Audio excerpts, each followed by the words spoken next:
bow our head with our closing prayers.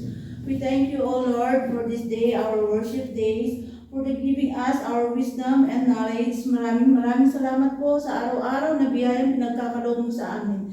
Pinapanalangin po namin ang lahat ng matatanggap namin na binibigay mo po sa amin sa araw-araw, sa aming pamilya, sa aming trabaho, kung saan ang aming bansang kinalalagyan ngayon. Pinapanalangin po namin ang patuloy po sana kung ano man yung nagaganap na naman dito. Bigyan mo po ng kapayapaan ang bansang Armenia.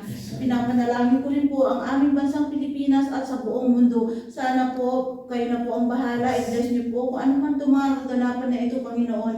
Ikaw po sana ang manguna at kung ano man yung mga plano mo, Panginoon, ikaw ang nakakaalam ng lahat ng ito.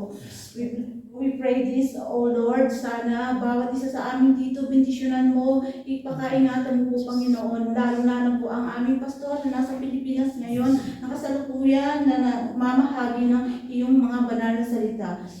Maraming salamat po, Panginoon, at pinapanalangin ko rin po ang aming pagsasaluhan sa ngayon. Naway maging magsilbing kalakasan ng aming katawan, pakaingatan mo po ang bawat isa sa amin dito. In Jesus' name, Amen. Amen.